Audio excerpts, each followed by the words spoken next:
Good morning to you, our audience. Ted and Ed TV channel welcome each of you to our weekly Saturday broadcast where we give insightful views on economic, political, world, and environmental issues concerning how money connects those matters. Our hosts, Mr. Ted Harvey Sr. and Mr. Edward Bishop III, are now taking each of you into our world of money and its value, along with the evils that come from the greed of hoarding financial power. He that controls the gold controls the important decisions in this world. This is Ted and Ed TV show, The Money Connection. Welcome this morning, everyone. We got a great show for you today.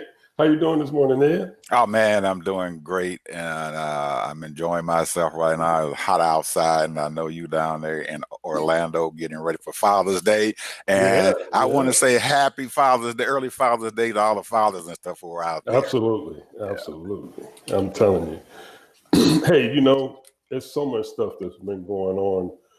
Oh man, for the last week, 2 weeks, it's just so fast, so much news.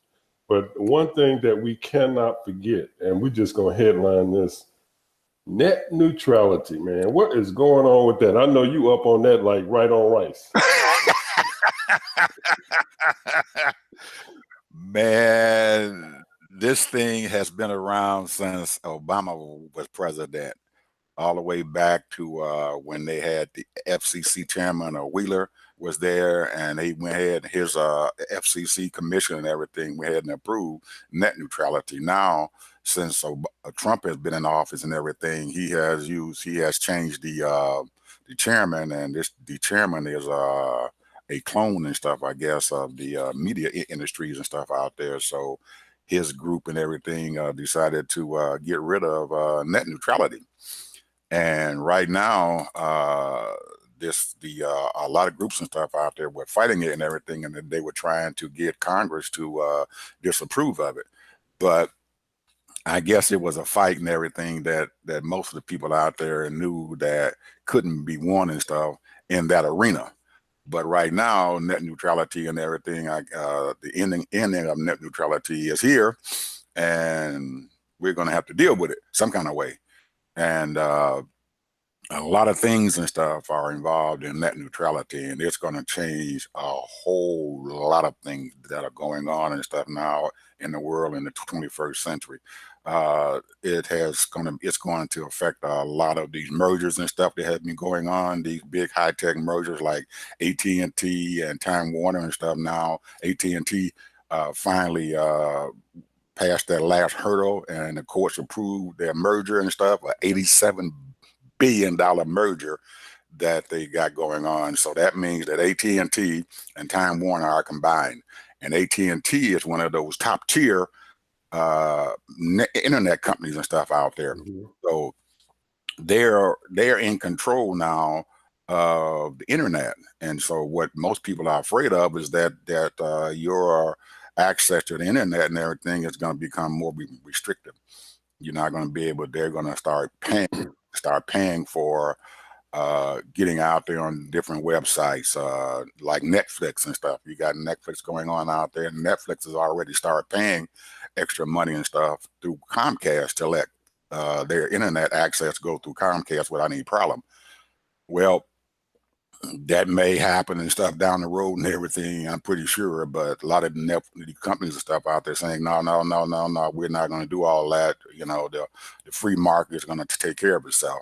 Well, when you got people out there with a lot of money, Ted, mm-hmm. and they want to make some more money, yep, and they have an opportunity to do it, they're going to do it. So now I understand that Comcast is trying to purchase Fox, and I don't know how many billions of dollars they offered them, because they got a library of tremendous library. Huge and library. Disney is trying to get Fox as well. Yeah, but I really think that Comcast is probably going to outbid whoever it is, because they want that. They want their library. Century Fox and stuff has a huge library of movies and all kinds of stuff that is very valuable and stuff out there. And we're going to find out and stuff, Ted, that along the lines and stuff, that information and digital rights and stuff and everything are going to be very, very, a powerful entity and stuff out there that's going to control a lot of money. So yeah, because people got to have their entertainment and they need their information. Absolutely. And it's valuable. I mean, because that's just the way the world is nowadays. That's the way the world is. And all this stuff and everything, it seems like it's intertwined together and stuff with the, AT&T picking up Time Warner, Time Warner being a huge company and stuff, and Time Warner has a CNN station out there. So with AT&T picking up them, AT&T has picked up a lot of property, a lot of intellectual properties and stuff out there and a lot of TV stations, mega stations and stuff, news stations or whatever and all that. So it is going to be a big thing and stuff for a lot of people out there. Big thing for a lot of people that you've got one company and stuff who is control of all those things. And then if Comcast get control of Fox's library, you got two big major internet giants and stuff out there who are going to become huge. And they're going to if there's no competition out there, then they can control whatever they want. They can control the news media, they control the internet, they control everything. So get ready. Oh yeah. And down the hatchet because the storm is coming. Oh yeah, it's gonna cost everybody some extra money. Everybody, which leads us to the U.S. government is recording deficits every month. It's just like going over the top. Billions and billions of dollars that they're recording, and it sort of kind of intertwines with what's happening with this government, because right now we have the Poor People's Campaign that's going on. And when you think about it, everything affects everyone to a certain degree for those people that are living from, what did you say, about 140 million people that's living paycheck to paycheck or more. And so when you look at that and you look at all the cuts that's happening in HUD, the Department of Education, what is going on with people are protesting, the people are actually writing letters and they're not being responded to. No matter what they do, no matter what they say, even Congress, the Democrats, I've been listening to a lot of these Democrats and they say, well, we sent letters to the White House and we did this and we sent letters to the head of the party and all of that. They can't even get through. So when you have power, man, they making the decisions, and regardless, they don't care. They don't even hear them. Because let me just say this right here. The Commerce Department, who really covers all the land and stuff that's going on in this country, all the parks and all of that. The thing is that they have changed laws as far as taking land from different tribes in Utah. They have parks, it's already been set. Millions of acres of land has been set to save all of those archives and grave sites. And now they have taken that and just basically took 3/4 of their land that they've been having for years and years and years. And they've written their congressmen, they've written their senators, they've written to their local government, trying to fight this thing. They have protested. So right now, this government is deaf. I don't care what you do. And if people don't get serious about this thing, about this voting thing, it's going to be crazy. Well, all roads lead to one place, Ted, to the polls. All roads lead to the polls. To the polls. To the polls. You don't vote, these things are going to happen. And what has happened is that, and you and I have talked about this quite a bit, how in 2016 and stuff and everything, that there were millions of people who did not go to the polls and vote.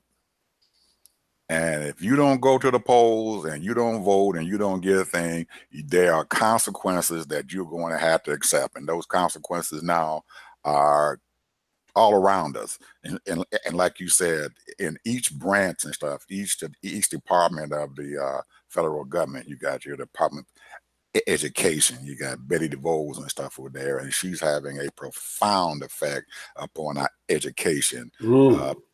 In private schools and stuff going on, monies and stuff that is going to, that she is allowing a lot of these states and everything to take public monies and stuff and fund private schools, because the white folks want to have their own school because they don't want to go to public schools. So they're allowing them to have vouchers and stuff to send these kids to school. And she is promoting this stuff. It's not that she is telling them that you have to keep public schools and everything up. She's promoting private schools and stuff, charter schools and stuff out there. You've got the old boy who's head of the HUD and stuff office and stuff and everything. He's already before, and he's changed his mind and stuff now, but he's getting ready. He was getting ready to increase the amount of payments and stuff to Section 8 people and stuff. We're going to have to pay more money that was going to come out of poor people's pockets that they have to pay, so they don't even have that roof over their heads. They don't have it. Got the EPA sitting out there. There's that guy who's running the EPA and stuff. He is absolutely out there, not for the American people, not for the government, but only for the people and stuff who got that money, who he is allowing them to do what the heck they want to do with the environment. You've got so many things and stuff that have to do with the environment and stuff there. And each one of those departments, you got the budget office and stuff there and everything that ran that budget up and everything. They told us and stuff that this tax cut was going to have an effect and stuff, and everybody was going to have put money into their pocket. Well, we find out that the majority, at least 60-70% of the people and stuff out there didn't receive a dime. Yeah. And, at least correct. Bush had his tax cut, and at least he put $600 in our pocket. We didn't get $600 out of this tax cut at all. We didn't get nothing. They probably got about $20 or $30 a month that goes back in my pocket, and that was our tax cut, man. Yeah. and then it didn't mean anything because the gas prices went up. You got to pay more for gas, so you lost. It wasn't even a net gain; it was a negative gain. That's right. Because when you look at it, the consumer price index. I was just reading an article on Wall Street. They were saying that the consumer price index right now, as far as, and exactly what that is that it calculates and gathers data on pricing. And what that pricing does, it tells you whether we're going inflation or deflation. And so the point is that right now everyone is paying about 9% on goods and services above the normal cost, what you've been paying for, like your gas, your food, some of your furniture, your clothing, all of that. And now we don't know what the pricing is going to be as far as when it comes to all your goods now, because now we got a trade war. Absolutely, a tariff war going on. And also along with that and everything, your feds and stuff have started to inch up those interest rates and stuff out there now. Yep. So that means that the cost of getting monies and stuff now has also gone up also. That's so right. When they go up, when they raise the interest rate 0.25% for the banks and the borrowers out there, all the banks do is add that interest rate on to that final person out there, and that's the person who is consuming that money, who wants that money to buy their furniture, to buy their car, to buy their homes or whatever. Those interest rates going up. So we're the ones and stuff who are actually paying for that interest rate increase, not the banks who are getting the money from the Federal Reserve, but for the end people and stuff out there. We're going to be doing it. And you know what happens and stuff with us, they've got when they start loaning money, they go into those red line districts and stuff and everything, and we community and stuff, and everything really gets socked with those high interest rates and everything, they're going to tell you immediately, well, the interest rate's gone up. Everybody else is, paying 4 or 5%. They're going to jack ours up about 2 or 3 more percent. So we're looking at 7, 8, 9% interest and stuff on our loans or whatever. And some of these people who are extra poor are paying a lot more than that. Yeah, it's crazy. And the thing about it is it's kind of confusing when you look at the different pricings that's going up, but charitable giving has reached a record in 2017. Over $400 billion. Now, that's what they're saying. So more people are giving now than ever before. So, and that's going to happen, because it's going to be a lot of hurting people out there, because people are getting put out in their homes. People are getting put out in their apartments, because like we just was talking about HUD. HUD is really being strict on all of these types of things. So it's going to have to be more giving, those people that have money. And I guess that's what the government really wants. They want less government and more giving from the people. But it's not less government, Ted. It's really not less government. No, it's not. Republicans tell you that they want less government. That's a dog whistle and stuff and everything for giving money to their friends, because services have to happen. You have to have police. You have to have fire, you have to have water, you have to have all those things. And when these entities and stuff out there, private companies out there who are getting monies or whatever to build, for instance, roads out there. You look in your area down there in Florida, they got so many toll roads probably down there in Tampa, is a crying shame. And you're going to have to travel them private roads and stuff and everything, and you're going to have to pay them to travel those roads. Absolutely. So entity has taken over building our roads where the federal government used to have that. Okay, so they build the roads and everything, and they saying, well, we're going to lower your taxes, we're going to end the government. You still got to have roads to travel on. So they're letting their people, their friends, build these roads and everything, and they are charging you every day to ride those roads. Luckily, you and I don't have to ride those roads, because we have to ride. There's a lot of people who got to get on them roads, and they run through this daggone line here. If they don't have a transponder in their window and stuff to take money out of an account that they got so they can travel those roads. It's crazy. It's crazy. It is crazy. It is overwhelming what is going on out there, Ted. Think about this. Because of EPA, and I'm sort of kind of making a transition here, because if you look at it, we have to pay for good drinking water. We have to pay for the roads. We have to pay for all of this stuff that's going on, because the fact is that they're giving it to us. They're giving it to us. They're taking the money, but we don't want to have to pay for it. And when I say we, I'm talking about the regular consumer is out there they just taking, they don't want you to have any disposable income, just like we was talking about net neutrality. Who you think gonna pay for that? It's going to be paying in dollars, because people want their entertainment, people want their information. Internet. So who is paying for that? We're going to pay the consumer. We, the American people, is going to be paying for that. But yet still, they sit up here thinking that they're doing all of this and doing all that, and just because they're making changes. But yeah, they're making changes. They're privatizing everything and bringing all the pricing up. Because internet's supposed to be really basically free. It really should be free. Mm-hmm. Because make it a utility or something. I don't know. I don't know what the answer is, but I know one thing: they keep on jacking these prices up. I remember, man, you can get HBO for $9. you can't get nothing. If you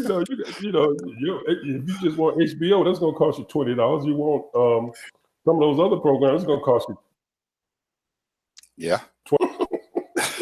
Well, let's look at a solution and stuff here, Ted. You know, we started out this whole thing to talk about problems and stuff out there, but where are our solutions and stuff and everything that's going to come from what's going on and stuff there? One of them that we kind of talked about, and that's going out there and finding people and stuff, elected officials and stuff, who are going to be able to stop all this other stuff going on, locking up our brothers and sisters and stuff and everything in prison and stuff. I was traveling and stuff yesterday, Ted, going to take a rental car back that me and my wife had rented.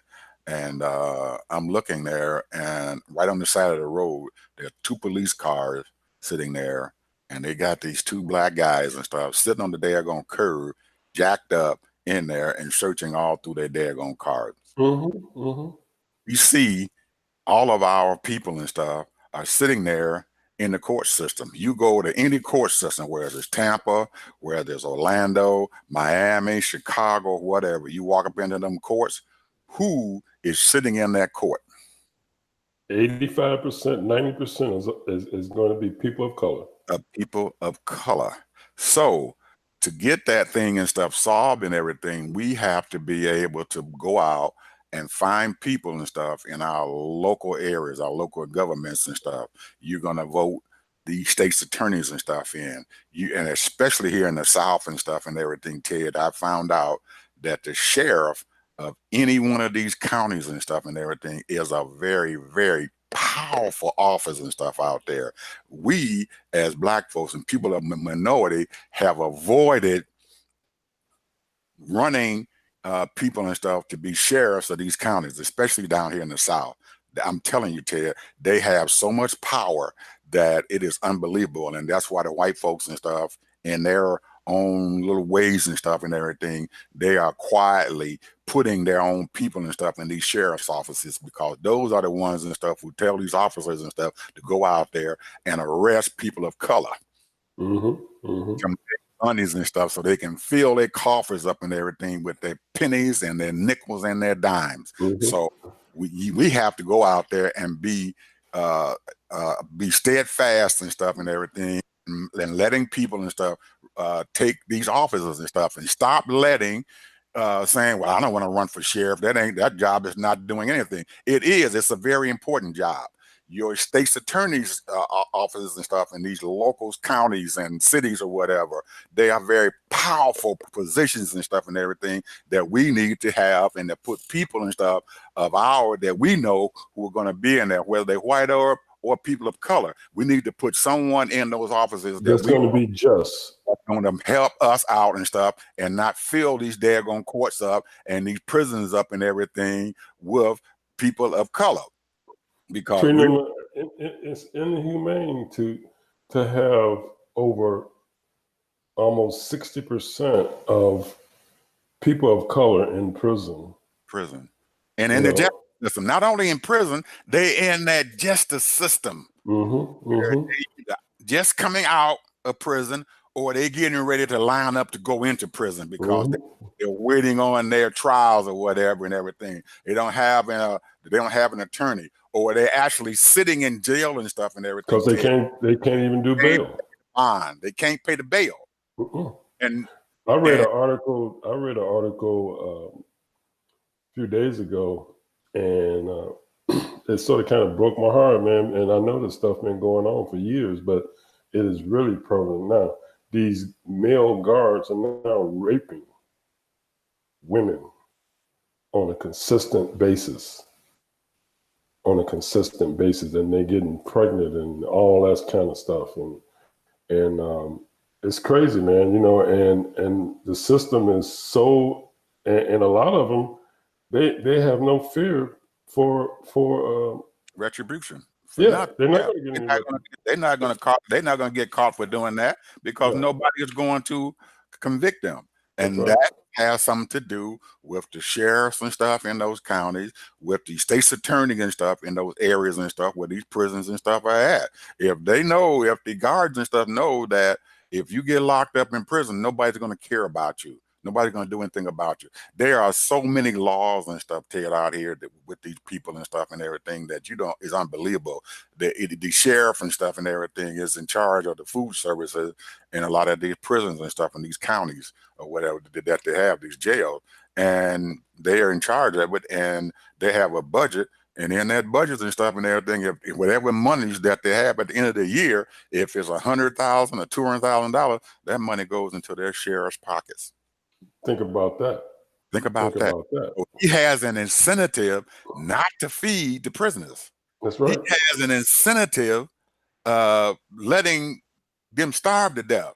He has an incentive and stuff to allow them to go out and work for his friends and stuff on their farms and stuff and everything, saying that, well, he's going to work, and he's taking money and putting it in his pocket and stuff and paying these people, these prisoners, 50 cents an hour to be out there and everything, just so they can have money into their commissary, and the rest of the money goes into his coffer and into his pocket. It's crazy. It's crazy, man. There's still slavery going on, Ted. Oh yeah. There's no question about that. There's no question about that. Plantations have left from being out there to our prison system. Well, look at here though. Let me tell you something. Here's two people should be in the prison system. You know, Ivanka and Jared. Wait a minute. I'm telling you, man. How in the world are you gonna work for the government, be an assistant to the president, and you still made in 2017 $147 million? You out there doing stuff for yourself. You ain't working for the government. You ain't helping the president. You out there negotiating and working for the president. You made $147 million. I mean, man, have anybody heard all these stories that these people are doing behind closed doors? That is the price and stuff that we paid and stuff to put this man in office, who is only in there for his own personal gain.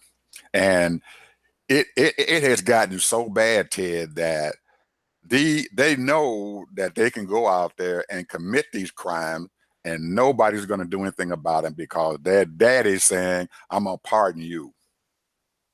He done went so far as to say, do what you want to do.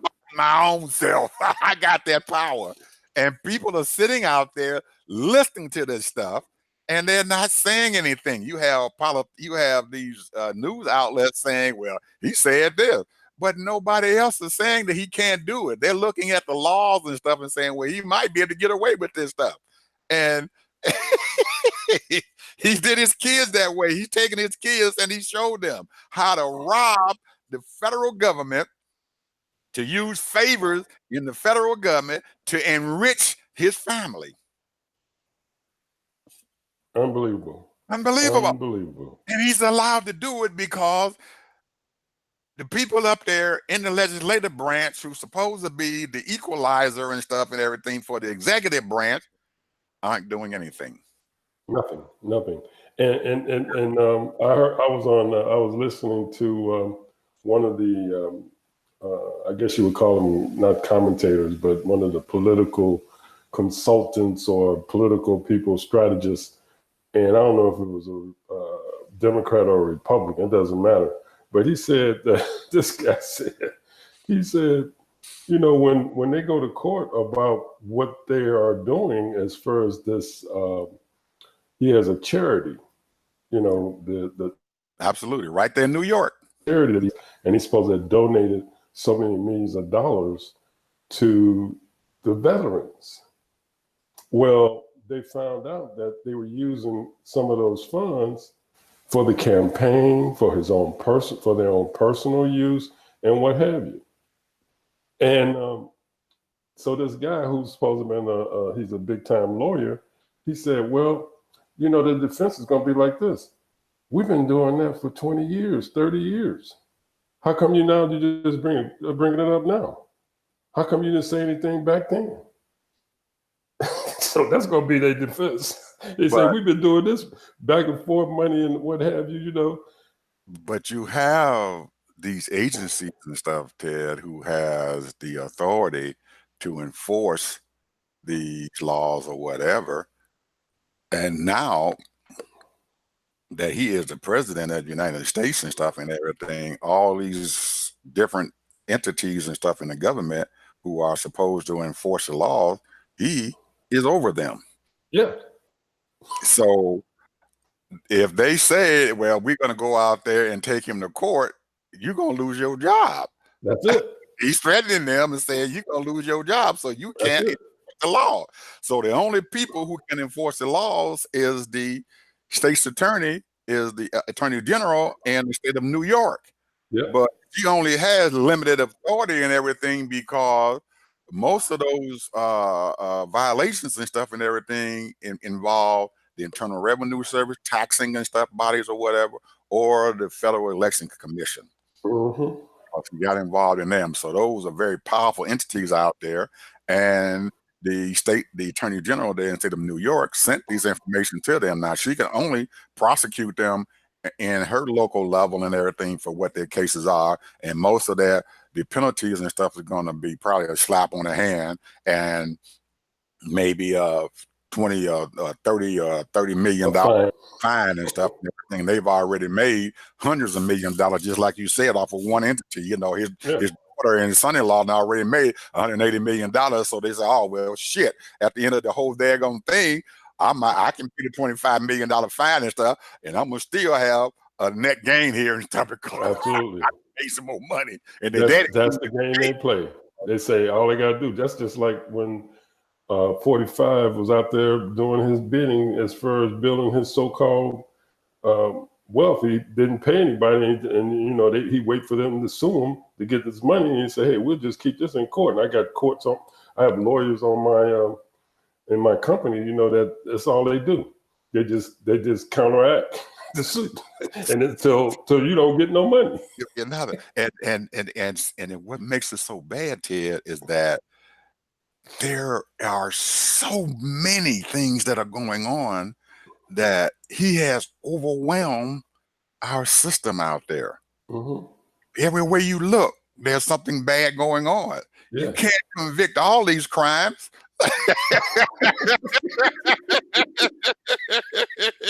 he got a crime going on. Oop. Boop, boop, boop. He got this crime, that crime going on. And he's constantly, and he's doing the same thing he did when he was running in the primary. Mm-hmm. Do you remember he running in that primary? Trump never paid a dime for advertising. That's right. Campaign because he kept so much stuff going on. He stayed on the front page news every day. That's right. That's right. He's doing the same thing now as a president of the United States. He on the front page every day, and he's daring people to bother him because you can't keep on following him because you pick up one crime, the next day he got something else going on, and the next day he got another crime going on, and the next day he got another crime going on. He's raising the tariffs and stuff and everything over there. He's messing with our allies over there. He's calling the Prime Minister of Canada a fool. You ain't supposed to be doing this to me and everything. So, and then he's going over there to North Korea to messing with Kim Jong-un, and now him and Kim Jong is supposed to be friends. a known murderer. A known murderer. He's murdering his people every day. Starving them to death. And he's sitting down there praising him. And so you were saying to him, why is he doing this? Well, his other folks are sitting around there doing all kind of crazy stuff and everything. Every one of his cabinet members is screwing up and doing all kind of stuff. How are you going to keep up, Ted, with all this stuff that he's got going on? Especially when you got a Congress that's just sitting back and not saying anything, and his party, so-called Republican Party, is not saying nothing. I just heard Mitch McConnell say he's doing a fine job.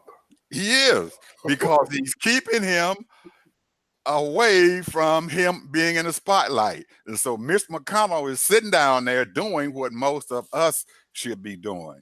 Sitting there behind the scenes and stuff and everything, and doing what we need to do and stuff to make ourselves profitable or to keep our agenda and stuff going on. Because as long as he's sitting out there and creating all kind of news, Mitch is sitting down there up there at the Senate Majority Leader and stuff and everything, and directing what he wants to happen to keep his Senate majority going on in 2018. So as long as you're sitting out there fighting Trump, You don't have time to be sitting out there But messing. here's the deal, though, Ed, and this right here really is kind of getting my goat because, you know, all of these policy changes and everything that's happening. We just had something that happened just this past week, the Ohio purge and the future of voting. Ohio, the Supreme Court just approved,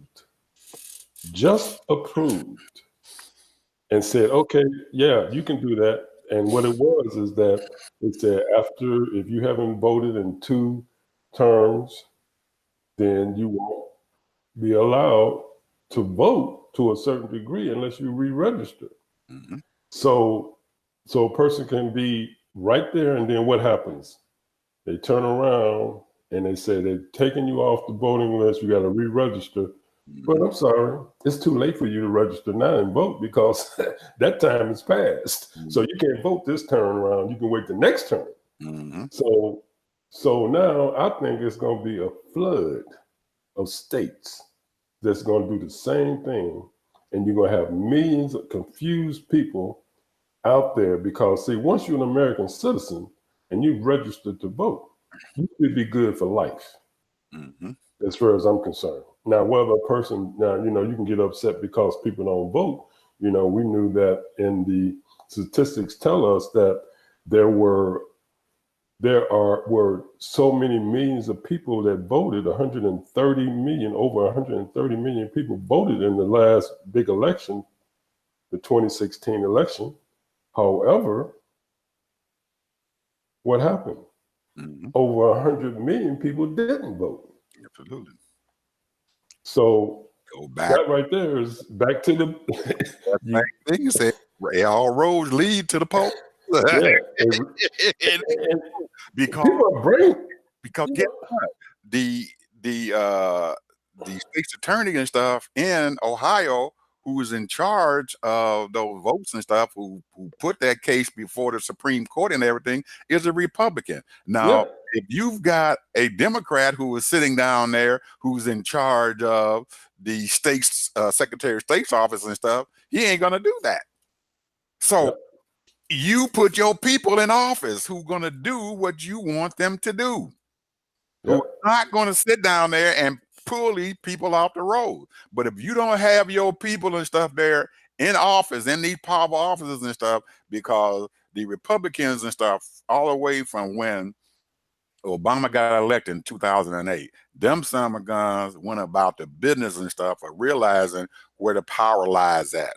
And Yes. the power lies in these local elections and these state elections and stuff out there. They didn't care about the national election for a while. They said, we're going to put our people in power in these state and local offices and stuff and everything so we can be able to control what's going to happen eventually on the federal level. So now it's up to us to realize that they, just like Mitch McConnell is doing right now, quietly sitting up there and controlling what's going on there in the U.S. Senate and trying to keep his people and stuff there together so he can be able to still control the U.S. Senate, so he can be able to put his judges into office and stuff so they can control what's going on out there in the judicial system. So what if they don't control the executive branch? If they control that judicial system, whether it's Supreme Court, with any federal nominations and stuff on federal judgeships, they can control a lot of stuff out there doing that. A lot of stuff, because once you bring the cases and stuff to them, if their people are sitting there, they're gonna write you right down. But then a lot of times and stuff, Ted, we and stuff as people have to realize and stuff that sometimes we're not going to win all these cases. We're not. I don't care what the heck happened. You're going to have the Constitution behind you. You're going to have legal minds and stuff saying, well, I interpret the Constitution and stuff this way to deal with this. So the Supreme Court brought down this case and stuff and said, yes, they can remove them off the rolls if they don't vote. Well, we have to accept responsibility and stuff, Ted, and everything, because if you don't vote in 2 election cycles, evidently you don't want to vote. Off the rolls. So this is our chance and stuff to say, okay, people, let's go out here and get you back on the road. You see what they've done to you. They took away your right to vote. So we're going to energize our folks to go out there and vote. and if you have been pulled off the road, go out there and reapply and re-register to vote and everything, so we can get out there in the election, because elections matter. And every portion of the government. Absolutely. Every portion of the government. Just like you mentioned earlier, we should have more people, good people out there running for sheriff. All of that. School boards. Yes. School boards. All the local offices and stuff. You know the school board controls a lot of money, Ted. That's right. They control a lot of money, man. They got budgets and stuff and everything out of sight. They control what's going on. A lot of them are controlling millions of dollars. Some of them, the school system is so large, they got billions of dollars that they control. That's right. When you got that control of that money and stuff and everything, then you determine where that money goes to. Yeah. And the thing about it is that, let me just say this. And I'm just talking about from years and years of looking and just keeping up with the different school boards and different governments.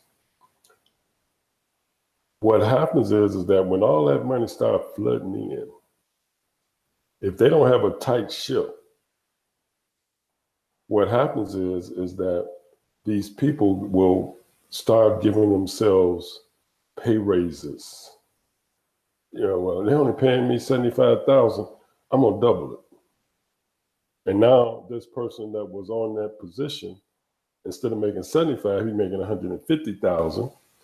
And on. And then he's going to have to pay the people that's under him, give them a little raise. And next thing you know, that budget is being eaten up by salaries because they got so many branches, the assistant to the assistant, the assistant to the assistant to the assistant. So the bottom line is that all the money is going to these so-called paper shufflers, and it's not going to the people, to the kids. And that's the same thing when it comes to local government, when the roads needs to be done. And they got you look at their levels of their little work chart, and they got all these people making all this money. And then they say, well, we got 40% of the budget has to go out to doing something. And then the other 60% is out paying salaries. So, it's ridiculous, and people are not being properly served. That's why we have to pay toll roads, because all these people, they got lined up making all this money. They bringing their uncles, their cousins, their sons, their daughters to work, and they are and give them a retirement. Yeah, and these private entities who are controlling the roads and stuff and everything, they took part of the state government saying, well, they taking a lot of their money and stuff and building these roads and stuff, and we only paying a little bit of portion of it and everything. So that means your tax money is not going to pay these roads. But imagine, Ted, after 10 years of hitting that private road, the amount of money, nickels, dime, quarters that these people are bringing in, and the cash register, man, is rolling. Boom, boom, boom, boom. It's ringing every day. It's ringing, man. It's every day. Ringing up. And then you turn around and you got your people and stuff who are managing what's going on. You bring your people and stuff in to take care of the toll booths. You bring your people and stuff in to take care of all the management and stuff of it. All who's sitting there in these counters in these offices and stuff and everything, who are supposed to be administering this toll booth whole thing. And I bet you that local government is probably only getting about 40% of the money. They're not getting that because after so long and everything, these people and stuff are saying, well, it all depends on who negotiated that contract. Right. It all depends who negotiated the contract. Now they may have told these people and stuff, well, you take this and you for 20 years and stuff, you collect that daggone money. Hey, after 20 years, who gonna fix the roads back up? Because they're gonna be tore up. Yep. Got their money and they gone. And more money is coming from Wall Street. Yep. They coming from Wall Street because they know it's a cash cow. It's a cash cow. Cash cow. It is a cash cow because after about 5 years, they got their money back. Yep. All of it. Yeah. And anything else after 5 years is gravy. Yeah. Money going in their pocket. So anyway, Ted, it's a whole big thing and stuff there. But we got to talk about one thing that you and I talked about: jobs.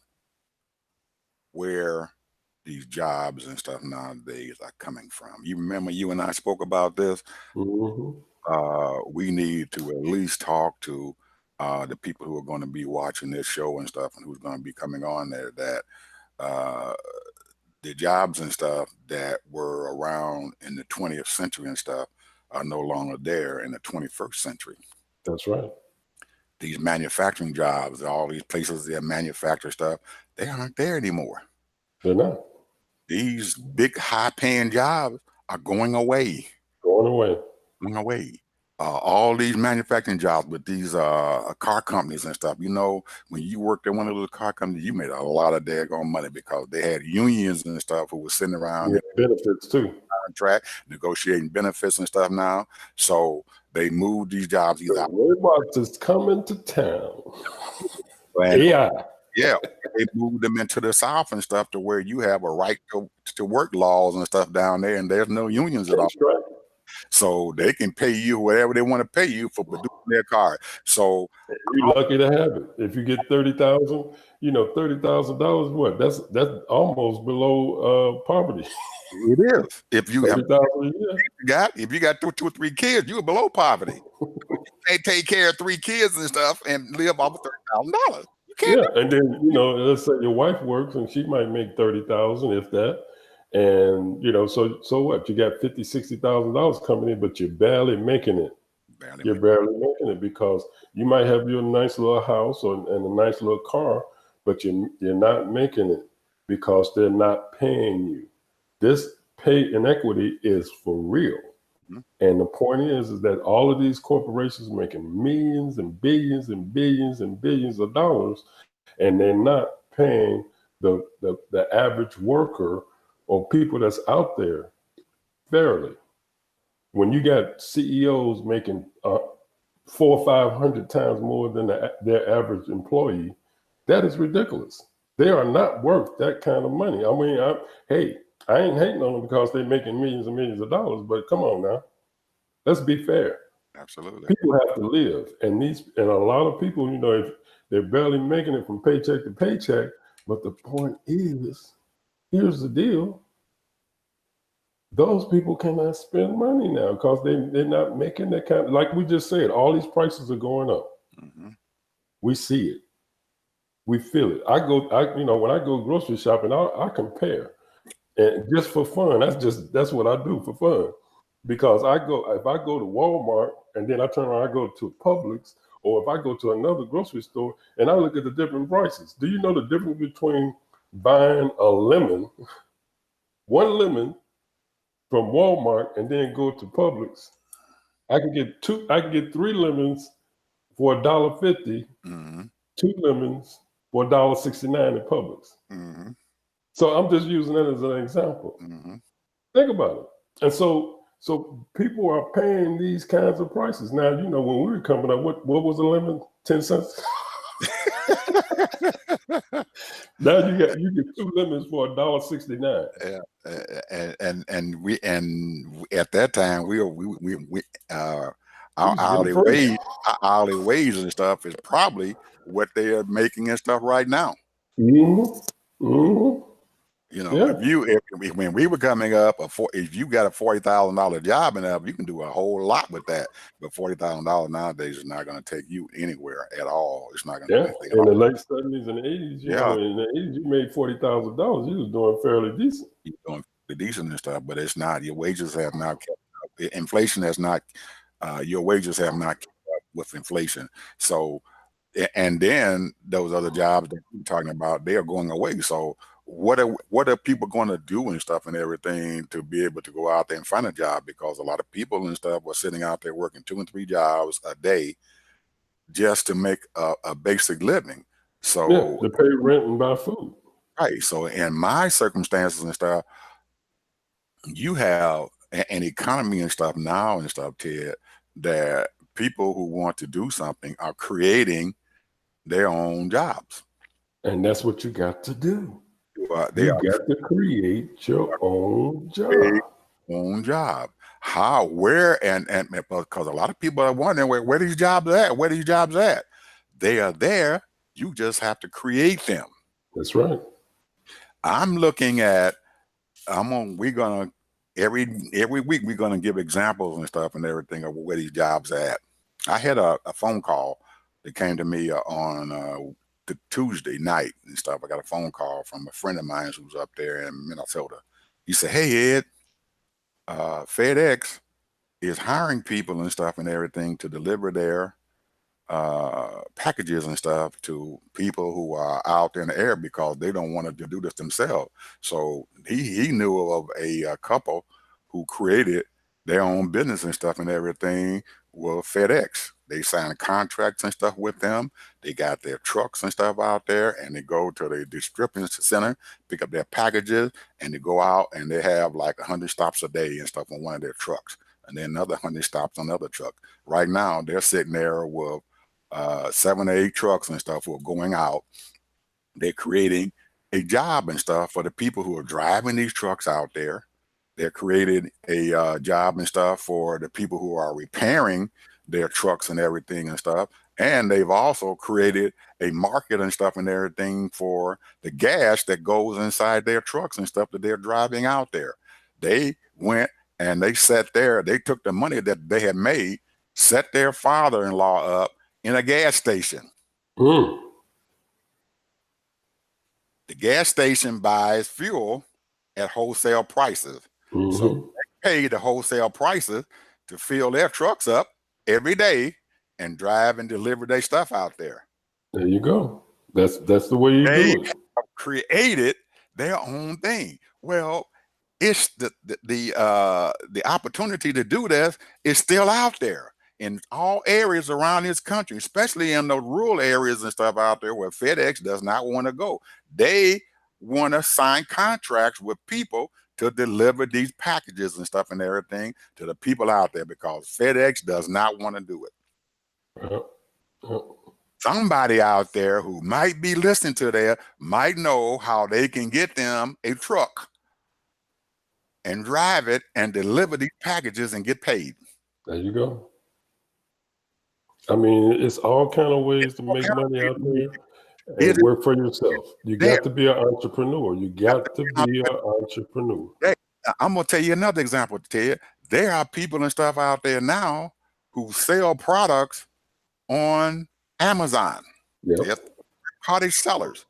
And most of these people, what they do is that they find these companies and stuff and everything who have a product that either is going out of that they have discontinued doing it or whatever, and they may have 5 or 6 pallets of this product sitting out there, and they'll go buy those 5 or 6 pallets of products and sell them on Amazon for profit. For profit. Well, you know, it's all about the hustle. It's all about it, you know. Just like you were talking about, I think one of our programs, you had something around there about how we used to sit on the corner and do what now? You remember you were telling us about the used to sell stuff there in Chicago, and you were doing what now? Shoot, I don't know how you put it, but anyway, we hustled out there. We made money hustling. So why can't everybody else go out and do the same thing? What you did and stuff back when you were 13, 14, 15 years old, you can still do now, and you 45 and 50. Get out there and hustle. Make money. Well, I guess we're at the end of our show here, Ted. To you, our audience, this concludes our Saturday podcast. And we, again, want to wish each and every one of you a happy Father's Day. And you ladies out there, you take care of those good husbands because they are so very hard to find nowadays. Bye.